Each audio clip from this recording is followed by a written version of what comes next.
The following is a pre-recorded show. Welcome to Winning in Retirement with your host, Brian Akers, certified financial planner professional and founder of Akers Financial Group. Now, helping you win in your retirement, here's Brian Akers. Good morning. I'm Brian Akers. I'm your host today, along with Jeff Akers. We're both certified financial planner practitioners, and we welcome you to Winning in Retirement. Jeff, you've been working alongside me for a little over 20 years. How are you doing today? Are you able to keep it going strong today? I'm doing great. We'll do our best to keep it going strong today. You've been doing this a lot longer, though. You've been doing it for like 30 years. So you were at this for 10 years before I even started working with you. Yeah, well, I had to start early, make the mistakes early on and then learn and grow and grow and grow and then add you on later, right? That's right. Yeah, it's kind of funny. I've known you my whole life, and it's like you've been a financial planner the entire time I've known you. Yeah, not quite every one of those years, but we're working on it. All right, so our show, Winning in Retirement, what we're trying to do today is this. Our show's topic is called Income Throughout Retirement. Today's show is a topic you must listen to. Yes, we're talking about retirement, but it applies to us all, no matter what age. And we'll explain throughout the show on why this matters to you today, even if you're not quite retired yet, or if that's in a long ways in the future. So as they say at the start of the Indy 500, ladies and gentlemen, start your engines. When it comes to your retirement years, what we say is, ladies and gentlemen, start your income. It's the first thing you do in your retirement years is to start your income. Now, Jeff, our first topic is talking about income during retirement. We're going to talk about income that's automatic. A lot of times you've earned this income throughout your career. What are your thoughts? So a kind of automatic income that you've earned throughout your career is going to be a pension. You might have a pension. They used to be very popular. They're not as popular nowadays, but they're still out there. And there are still a lot of places that have pensions. So a pension is a place where you're going to get a monthly check. It might increase a little bit from year to year. It might not. But it's going to be that automatic money that's coming in that you can live on. Right, so you're saying that pensions are popular, or used to be popular. I think whoever has a pension believes they're still popular. The problem is the popularity would be with the employers. So in the early 80s, the ERISA Act actually allowed companies to start doing 401ks, where instead of having a pension or something that's more leading towards defined benefit, where you put money in, the company does, and then they can pay out your employees for the rest of their life based on their life expectancy.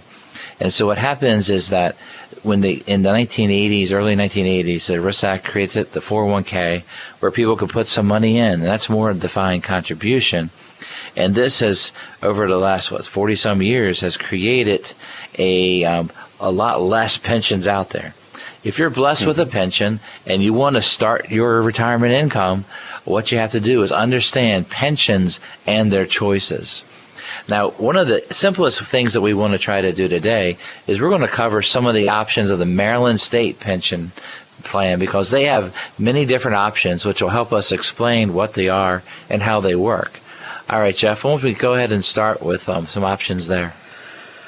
All right, so the Maryland State Pension Plan has 6 options, and one of them is not a lump sum. So even though there's 6, there's a lot of options. It's not every option that we've seen available out there. But most pensions, the first option that they're going to have is kind of a basic option. It's just paid over whoever the employee is, their lifetime, and when that person passes away, that's the end. There's no more money coming. That's kind of the basic option. Usually that's going to be the highest payout amount, is if you take that basic option. The downside to that, though, is if you're married and you pass away, then your spouse isn't going to get anything from it. And so we want to be able to protect our family, of course. So that's kind of the first option. Yeah, the single life is a big deal when you're thinking about it. We found many of our military retirees will check single life because they're so young. And they don't look at the differences between what the percentage is between single life and all the other options that we're going to cover. So I would say be very careful selecting single life only if you have a spouse. And what you need to do is understand that single life means when your life is over, no one gets paid anymore. There is no more benefits allowed. But this is the maximum payout. Some people see that higher number and they check that box and then they're done. This is something that cannot be changed once they start sending you checks. Isn't that right, Jeff?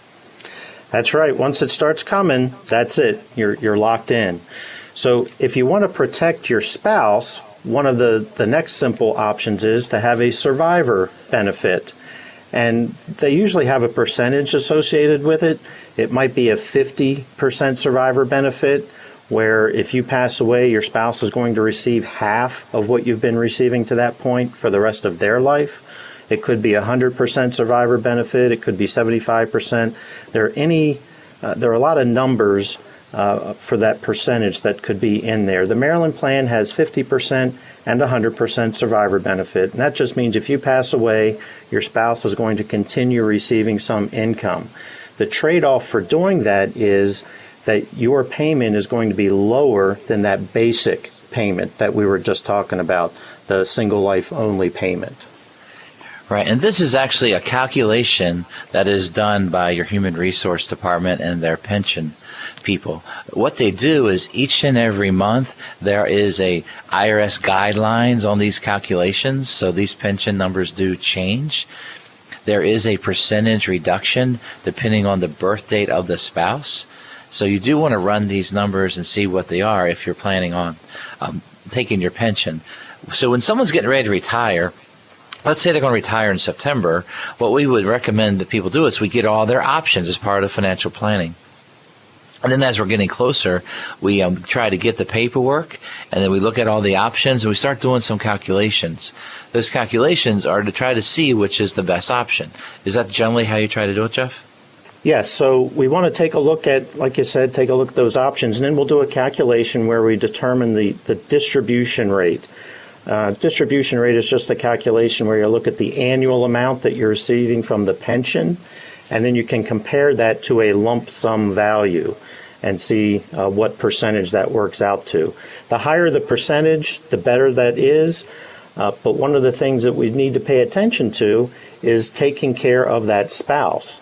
And so we'll actually project out over time how much money is the spouse going to need if the primary person, the primary pension beneficiary, receives. And so we might take a little bit less for the initial payout in order to have more for the spouse down the road. There are some things we can do if we want to maximize the pension amount, like use life insurance or something like that, but we do want to protect that spouse for the duration of the retirement plan. Absolutely. So what happens in financial planning is we got to take your unique financial fingerprint, which is exactly your family setup. Also, this involves your own health and your spouse's health and your ages and your age differential and how much life insurance you might already have in place as we're trying to calculate survivor benefits. So retirement planning isn't just, yes, you retire and you live to 90 to 100. It's a retired and you don't live that long. What happens to your spouse and what happens with this money? What do you want to see happening to this money over both of your lifetime? And what is the most efficient and best way for you to maximize withdrawals and income that would last a lifetime? And so in the Maryland State Pension, the reason we're bringing up this is because they have single life, they have joint life, and then they have this joint life pop-up. Now, I have a way I like to describe it, but how do you describe it, Jeff? I'm going to be curious about how you describe it, but the pop-up, a lot of times people look at the reduced number in order to have a survivor benefit, and they're like, but what if my spouse dies before me? Now I'm stuck with this lower payment the rest of my life. Well, the pop-up takes care of that. If your spouse dies before you pass away, then your benefit pops up to that basic amount. So you end up getting that higher amount then for the rest of your life. You've protected your spouse, but you've also benefited yourself in that if they predecease you, then you're going to go back to that higher benefit because there's not going to be a beneficiary after you at that point. Now, how do you describe it? All right, I don't want anybody to get offended by this, but it's called joint pop-off, pop-up method. So in other words, if your spouse pops off, passes away, your benefit pops up back to single life where it should have been if you chose single life. It's an option. It does cost money on your benefit, but it's a sort of a hybrid answer if you have a situation where the spouse might just pass away before you do. We don't know our life expectancy. It's a variable in the decision process. We like pensions. We take many pensions for our clients, and we want them to have the right choice because we believe cash flow is the key to our retirement years. Now, for those younger people, and they think, well, I'm going to accept this job. One job has a pension and one doesn't. You need to value that pension if you're going to stay at that company 5, 10 years or longer. You need to value that pension into your calculation of should you take that job, because we believe that a pension does add a lot of value. A pension is a tremendous benefit, and so you want to, if you have the option of having one, it can be a really good thing to have. So don't dismiss it as, well, I'm not getting that in my paycheck. Because long term, you will get a paycheck from that for the rest of your life. Some people might work 30 years and then retire over 30 years. So a pension that'll last a lifetime can be worth millions. An example might be if you're making $30,000 to $40,000 a year pension as a teacher after 30 years, that's a wonderful thing. That is worth over $1 million of savings. So it's the equivalent of that. So don't discount a pension when you're looking at your career choices in your job. A pension nowadays by a government job, state job, or a large corporation is worth it when it comes down to retirement planning. So when you think about what should you do now with job selection, really truly think about what is going to happen in the long run for you. Now, when we're talking about retirement at Acres Financial Group, what we do is this. We want your biggest worry when you retire is to be about where am I going to drink the morning cup of coffee, where every day seems like a Saturday, free of stress. Your retirement income or investments are taken care of by Acres Financial Group. Is this what you want in your future? Well, it's not too late. We want to provide this kind of retirement for you. You can begin by giving us a call at Acres Financial Group. Give us a call before your free meeting at 833-WIN-RETIRE. That's 833-WIN-RETIRE. When you call, leave us a voice message, and Susan will call you back on Monday to schedule a virtual meeting or an in-person meeting with one of our team of advisors. Start planning for your retirement now. Give us a call at 833-946-7384 or visit acresfinancialgroup.com. What income should you draw first in retirement? You might be surprised by our answer. We'll explain in the second quarter. You're listening to a pre-recorded show. Welcome back to Winning in Retirement. Call 833-WIN-RETIRE now to schedule a visit with Brian and his team and begin winning in retirement. Once again, here's Brian Akers. Welcome back to the second quarter of Winning in Retirement. I'm Brian Akers. Here with me today is Jeff Akers. Yes, my cousin. He's a vice president and certified financial planner practitioner from Acres Financial Group. Our show today is called Income Throughout Retirement. And our main topic is this. We want retirees to start your income. We need you to be excited to get that cash flow going. And we're talking about today is this. Where are you going to get this income from? Our first subject has been automatic, things that you've earned through working throughout your years. And we've been talking a lot about the pensions. We're going to finish up that subject. Now, in a pension and your pension options, some companies offer a lump sum option. Now, Jeff, when you're evaluating lump sum versus pension, what's like some of the basic things that you do to evaluate the difference there? Well, the first thing that I want to do is take a look at that distribution rate. I mentioned that earlier. And I'll say, okay, we're going to take how much you can receive monthly, add that up for a year, and then divide that by the lump sum value that would be available. Now, if that distribution rate is fairly low, then we can probably match that through investments. One other thing that sometimes happens with pensions is it never increases. And so we want to make sure that we're able to match what currently gets paid, but also increase our payment based on that lump sum amount. So the distribution rate's important. The second thing that I think is important is the solvency of the organization backing the pension. Now, most pensions are backed by the Pension Benefit Guaranty Corporation, so if the company that's paying the pension can't make those payments anymore, then the PBGC steps in and makes those payments instead. But there are some charitable types of organizations that have pensions that don't insure their pensions. And so we want to know how strong is that pension? Are they going to be there for the rest of your life because you're counting on that money? So those are just two things that I take a look at in evaluating a lump sum versus taking the monthly payment. Right. The only other aspect to think about for your family would be the legacy concept. If you and your spouse do not need income, does legacy matter? Does the giving of this retirement money to your next level, your next legacy, your kids, is that really a large goal in your life? Because in some very small cases, but in very few cases out there, but we've actually done some lump sums because of that reason. They say, well, we don't really need that money. That's an extra pension, that lump sum we can roll over, and then we'll take RMDs, required minimum distributions, at 72. But generally that money will be for our family. We don't see that we're going to live a long time. We really view this as trying to build the family money over time. So there is a big decision in lump sum. What happens is this: sometimes if you're with an advisor, they're going to go over all your options, then that's what they need to do. If you're with someone that's selling a product, you need to be careful when they're giving lump sum recommendations, because maybe they only get paid if they do a lump sum. And that's something you got to watch.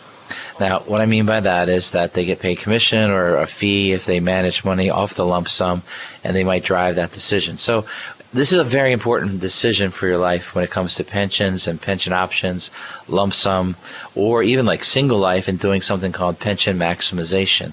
How would you explain pension maximization, Jeff? Oh, gosh, you're going to throw that one on me. So No, I'll do it, Joe. I'll do it. Pension maximization is a life insurance sales technique where what they say is, here's your single life, and then here's the joint life pension.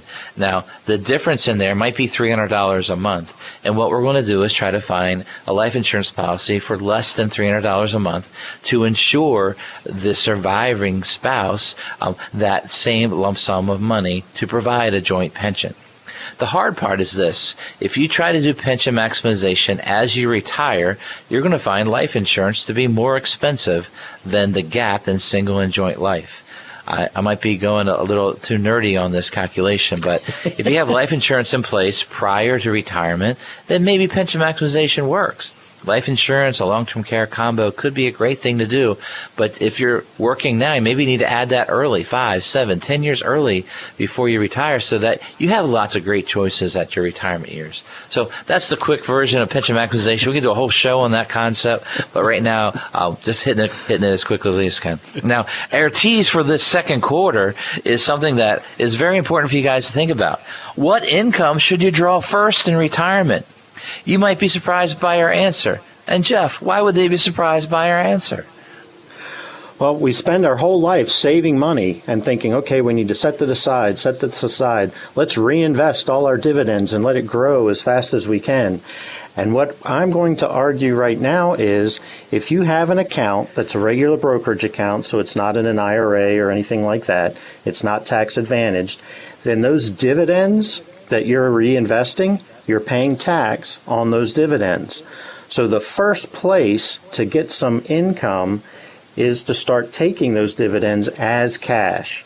That way you're getting the income, but you're not increasing your taxes at all by doing it, because you're going to pay tax on it anyway. So that's the first place I would look, is let's get some of those, I'll call them non-qualified dividends, and send them to you to live on those. Another example is years ago they used to pay interest on CDs, and then we would have that interest sent to the checking account. That's a little facetious, but generally, if you're earning interest off an investment, get that to flow into your checking to pay the bills. So what happens is this: you're entering retirement and you need a certain level of income, and you're trying to figure out that budget and getting it all balanced out. And then you look at things and you say, well, my budget's this. I think we're going to be okay. I might not need a lot out of my retirement account. the first few months. I might be able to wait on Social Security because I'm going to take money from somewhere else. We've had cases where people use their cash because the cash is earning zero and use that cash for a year or two, which created some low income tax years, which then allowed us to do some other financial planning such as Roth conversions. There's a lot of options, but drawing this income, so you might be surprised, like if you have a stock dividend and you've been reinvesting it for years and you sort of forgot about it, turn it on. Especially when you're retired, because why pay tax on money you're not using? You're paying the tax. Go ahead and use that money. That's not a bad way to get started. So right now we're talking about money that you've earned through your lifetime. The other big source of retirement income that we've earned through a lifetime of paying in is Social Security. And our goal is not to have the whole show on Social Security. We're just going to mention a couple things. But we have for you on our website at acresfinancialgroup.com, we have a webinar tab. If you go down the webinar tab, you'll see a Social Security webinar that was done by myself and a Social Security person named Sam Payne that I use. Also, we have on the radio side one of our Social Security shows that you can go back and check out. All right, so Social Security, Jeff. Give us some ideas on when to draw, how to draw, just a little bit of information about this automatic payment from Social Security. Sure. So just some basics. Social Security, you can start drawing for retirement at age 62. The latest that you would want to wait is age 70. That maximizes your benefit that you would get from Social Security. But any time in between there, you can start drawing it. And the later you wait, obviously, the more you're going to get in the short term. But we want to look at things like, okay, life expectancy. If there's something going on where you're not expecting to live a long time, then we take it early. If you've got longevity in your family, well, then that argues for taking it later. We want to maximize your ultimate benefit, your lifetime benefit from Social Security. This is another big decision. It's closing in on $1 million decision when you're taking Social Security. So I hope that one thing you've gotten out of today is planning your income through retirement is complex. There's a lot of pieces to that puzzle, and that's why we're here to help figure out where those pieces fit. And Social Security is a pretty significant piece of that income puzzle. We highly recommend you go to ssa.gov. So that's the Social Security Administration's website. You go to that website, you set up an account. By setting up an account, you can see your earnings record that they have on their system, and you can check your years of work. What we're looking to do is this. We're trying to see your 35 years of work. They count 35 years of income into this calculation. Now, there's a lot of ways of bumping up your Social Security payout, but one of them is making sure you have 35 years of that you paid in. The other thing is to look at, did you maximize how many years? And maybe if you work a year or into next year, maybe you can get enough income to maximize one more time. So understanding how Social Security is calculated so you can maximize your benefit, very, very important. Understanding spousal choices, spousal amounts, spousal options, also very important, right, Jeff? Yes, it is. And I guess one of the things I'd say, if you're like 30 years old, but you've got some friends or grandparents even that are, older, ask them what they would tell their 30-year-old self about saving for retirement, preparing for retirement. The first thing we mentioned in this segment was about taking dividends from stocks that you've accumulated over the years. Well, the way you do that is you start when you're young and you accumulate that money over time. If you haven't done the accumulation, you're not going to have the dividends to take when you're in retirement. So when you're young, that's where you're preparing all this, getting things ready to go. You're also, when we talk about picking a job, the higher your income in that job, the higher your Social Security benefit will be one day down the road. So no matter how old you are, you want to be paying attention to these things and making sure you're making the right decisions now so that tomorrow will be bright. All right, so automatic income, such as pensions and even Social Security, is created by many years of work. There are some decisions for small business owners when it comes to taking a lot of deductions and showing income as salary versus S corporation profit. There's a lot of those decisions that do affect your Social Security. So you need to, if you're a business owner, you also need to take a look at what you're doing on your tax return. You might be doing some type versions of tax planning, which reduce the current tax, but also might limit your Social Security payout in the future.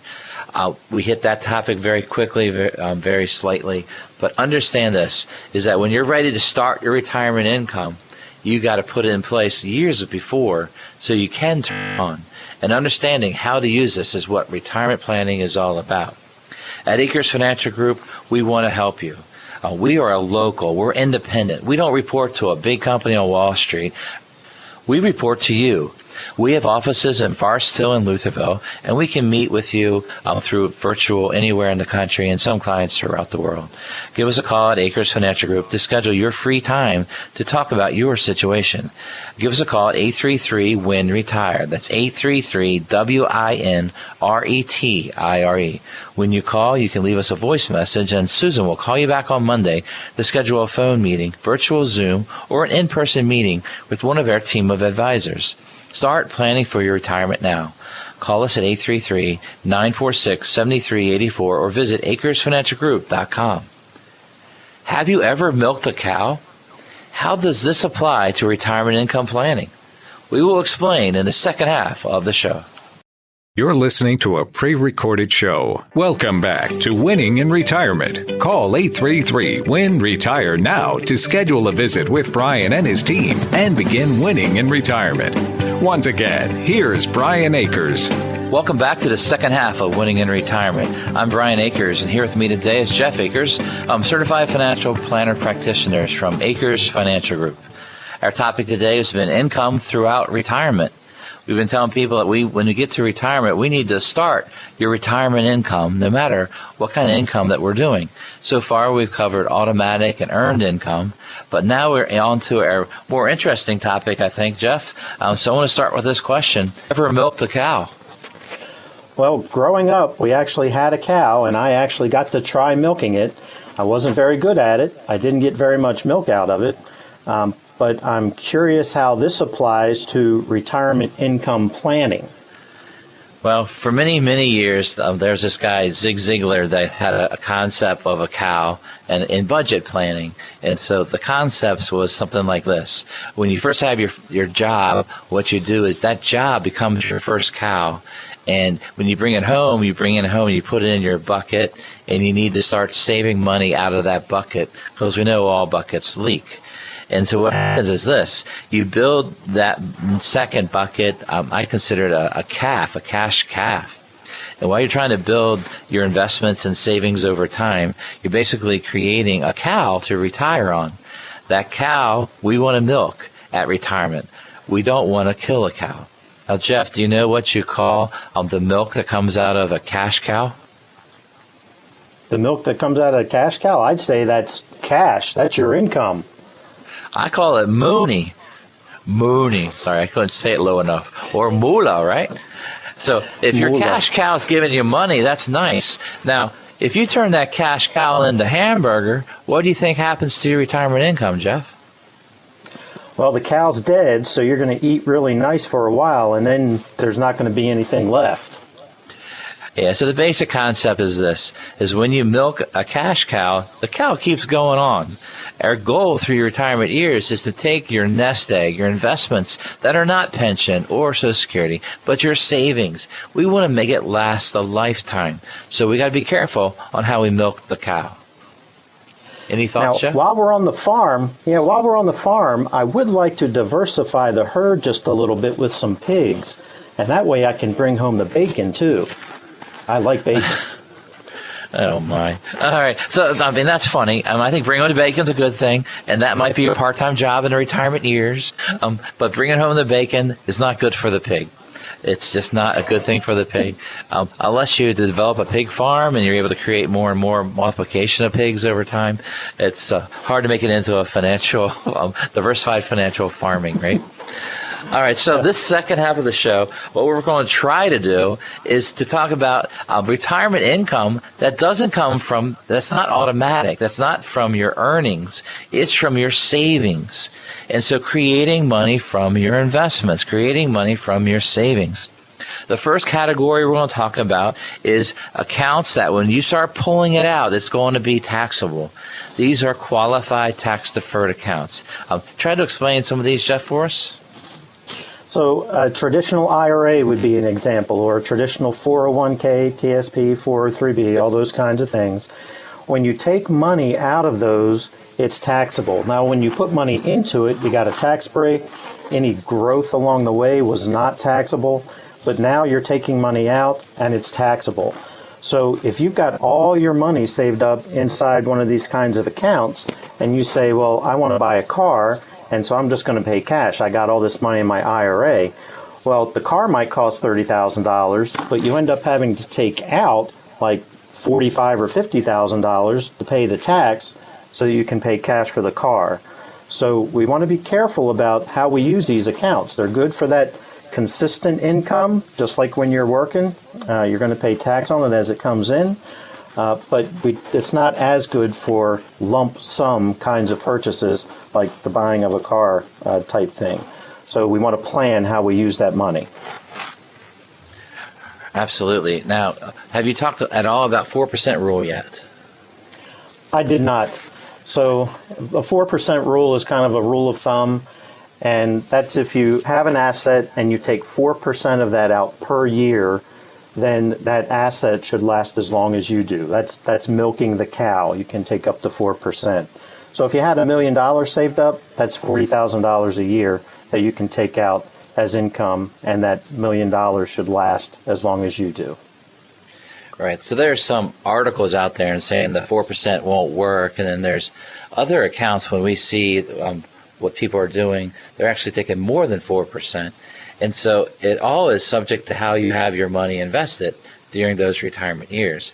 If you're in a bank account making less than 1%, there's no way you can draw 4% and expect that money to last a lifetime. You truly have to make sure you're well diversified to be able to use some rule of thumb like a 4% rule. The 4% rule is not a rule. It's more of something people have done over the years when interest rates got lower. They came up with 4% withdrawal rates, right?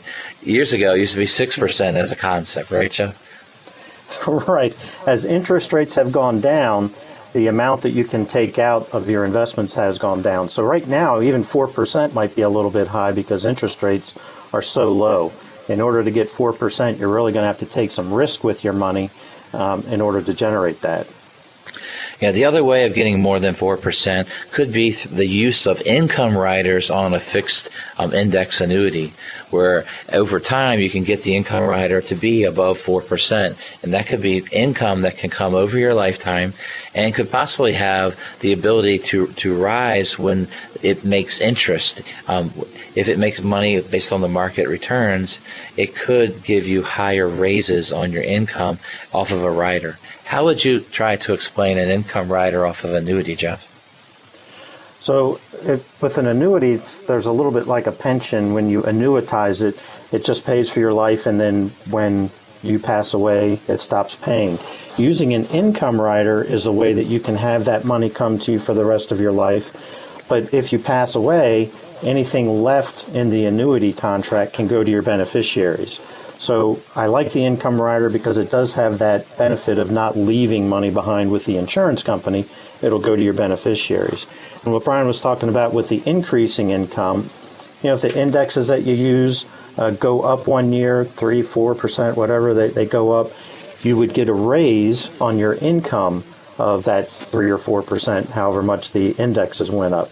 And different companies work things differently, but we like that increasing income because inflation over a 30-year retirement can be a real hindrance that we have to be prepared for, be able to take care of. Absolutely. So this is just a way of drawing some income and some guidelines that you're trying to look for when you're taking money out of taxable accounts, these qualified retirement accounts. The other thing you need to do is have a plan. We recommend that you have maybe this next year's income as you retire set aside, already out of the market, sitting on the sideline, this cash, so that you don't have to sell if the market would have some down months. So generally in portfolio design, you have income and stock investments. One of the mistakes we've seen people make is to do a consistent withdrawal out of their stock markets, which is sort of the opposite of dollar cost averaging. It's an automatic withdrawal out of the market. We don't like that. We rather take some winnings off the table when the market's up, fill up your cash, and then when the market's down, you use the fixed side more to take the income. So that's more of a balance that we do. Now, Jeff, let's talk a little bit about tax-free income.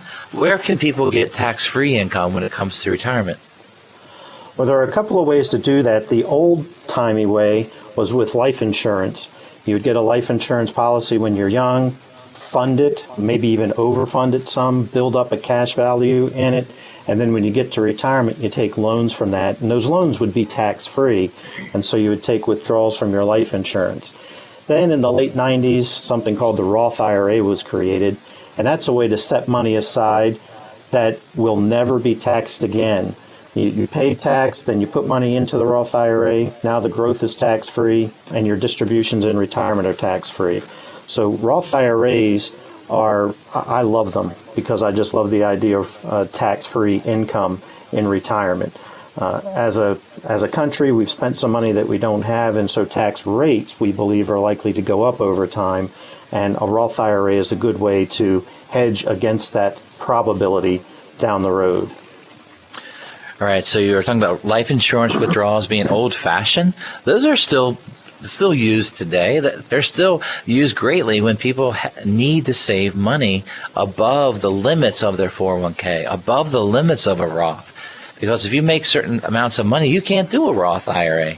And so life insurance and life insurance cash value can be a retirement option for those that want to save more, that want to retire earlier, because they have no early penalty when you start taking the tax-free withdrawals. How you do and how you structure it is very important. Many cases that we've reviewed over time, we've seen people not fully funding their life insurance to the point where it becomes an investment that can actually help them for their retirement years. So understanding what you're doing and making it work for your retirement is extremely important. The younger you are, you need to look at these options. Do you need to start Roth IRA and Roth 401ks right away? Absolutely. Should you have cash value life insurance when you have a little bit of extra cash so you can start building that? We think absolutely. So when it comes to your retirement planning and creating income from your investments, starting now, saving and growing so that you have these cows, this cash cow herd available for you when you're ready to retire. Money that you can draw the milk from, that can come out of you. That moolah can come to you throughout your retirement years.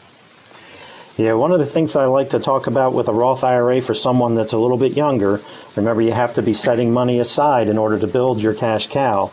If you set money aside in a Roth IRA when you're 20, well, you've got a lot of time for that money to grow. By the time you're 70, $1,000 could turn into like $64,000, and that money is tax-free in retirement when it comes to you. So that time, having time to do it, is really necessary. So start early.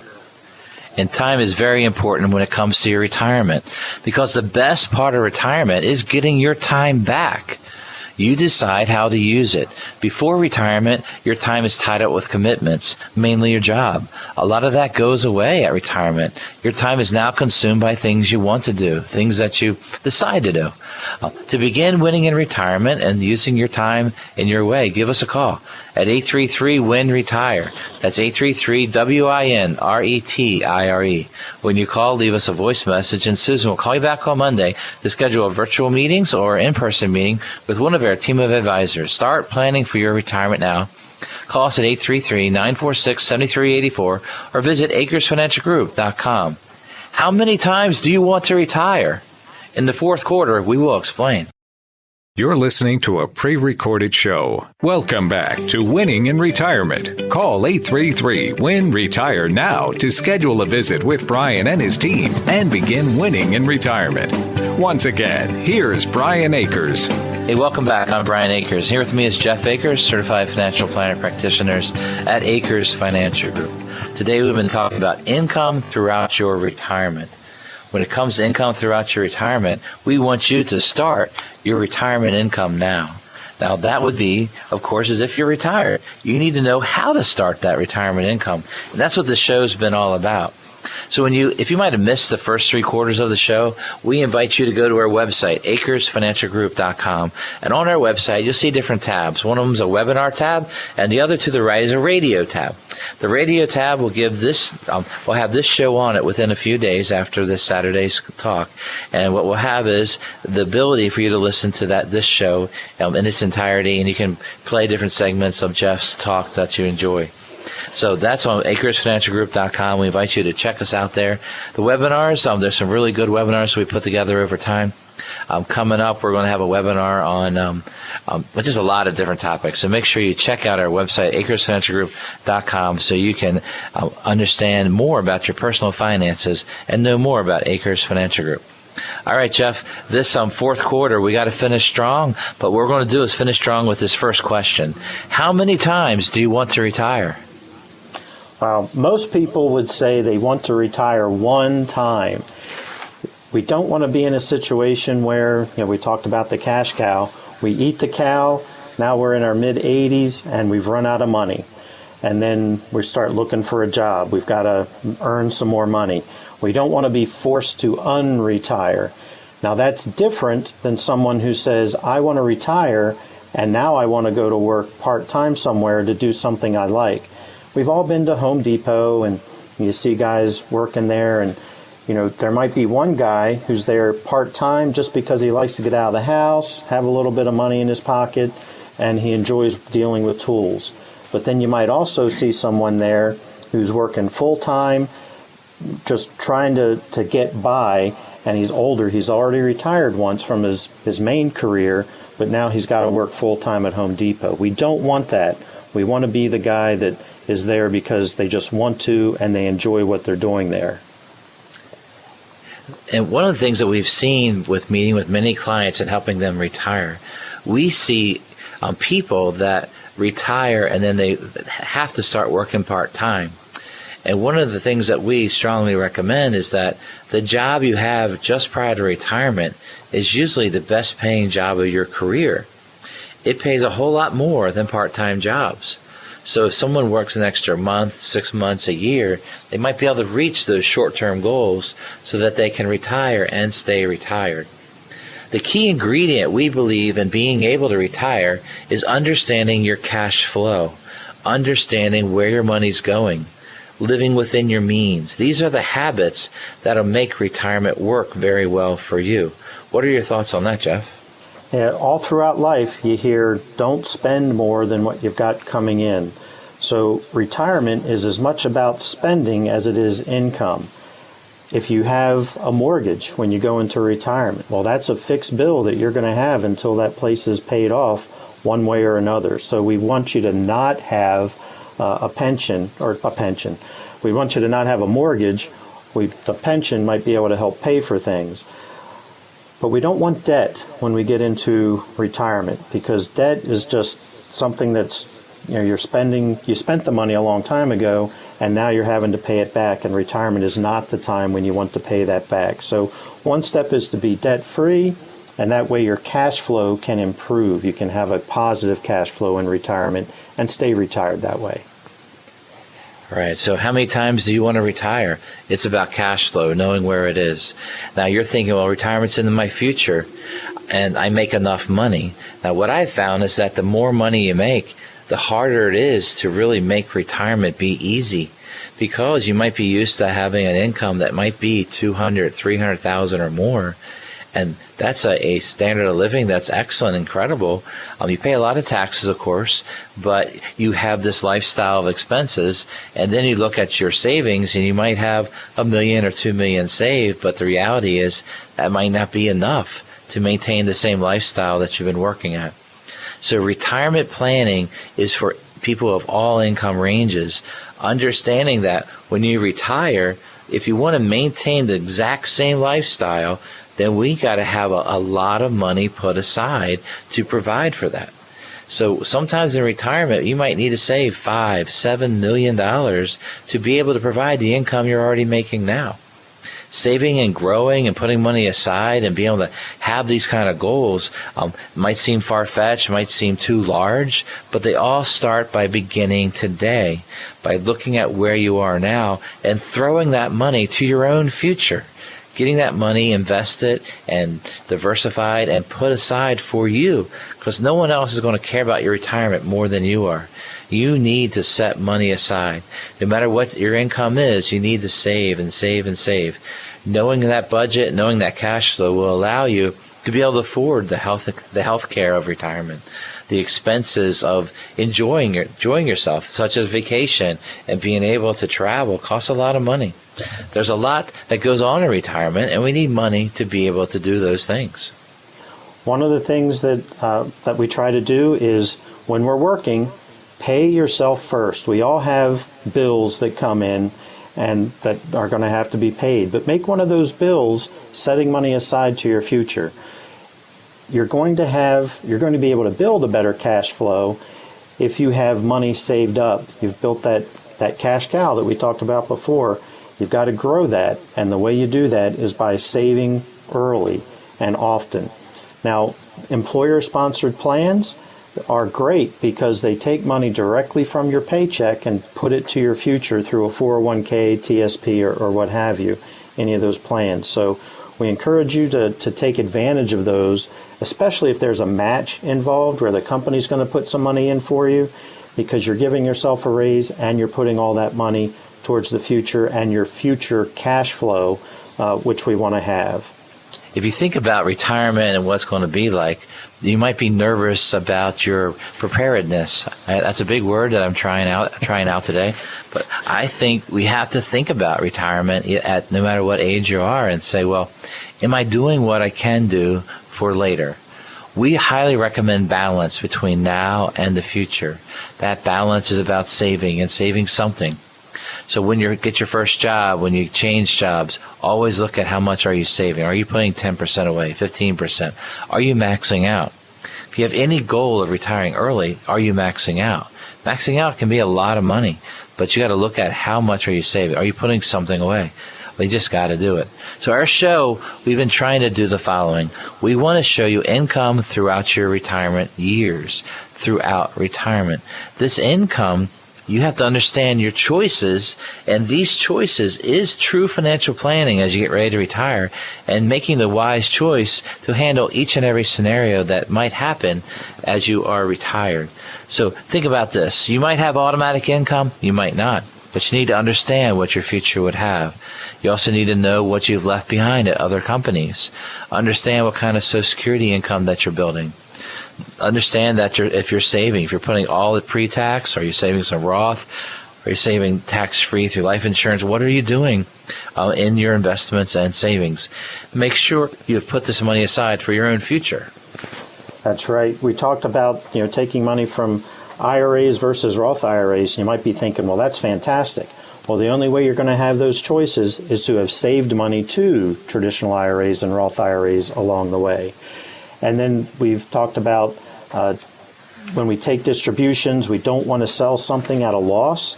So let's have some diversification. Some investments that are risk investments, they have a higher earning potential, but they might go down. And some investments that are protected, that they won't lose. They might not earn as much, but they won't lose. When we have that kind of diversification, then we're set up so that when the market turns down, we don't have to take money out of the risk investments. We can take it out of the protected investments and have our income met that way. So we want to have things diversified, both across different kinds of stocks if we're investing in stocks, but also between risk investments and protected investments so that we have choices about where our cash flow is going to come from. Right. So, Jeff, when you think about income throughout retirement, what's your just quick thought on longevity? What are some things that you do to help money last that lifetime? Well, with longevity, we've got to figure that you're 65, and let's assume you're going to live till 90. So that's 25 more years. So no matter how old you are, we're always going to have some money invested in those risk investments because we don't know how long you're going to live. But as you get older, we do want to scale that back and have money in those protected investments so that you can get to it right now when you need to. Exactly right. So a protected investment, something like a fixed annuity, a fixed index annuity with some type of rider, that'll create something that you can't outlive. So if you don't have a pension, there's ways of duplicating that and giving yourself some type of cost of living over time.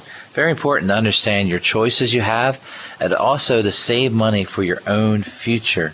You need to do that. So today we covered income throughout retirement. I started the show by saying that we want to have a show that you need to listen to.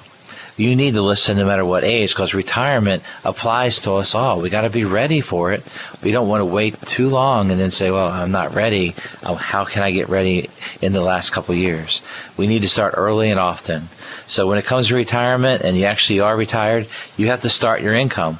It's the first thing we do in those retirement years. And so today's show was talking about the automatic, also the ones that we create through investment income and portfolios. There's a lot of ways of drawing income, but only if you save it for yourself. So for you to win in retirement, you really, really need to start by taking care of yourself, by saving and throwing money to your own future.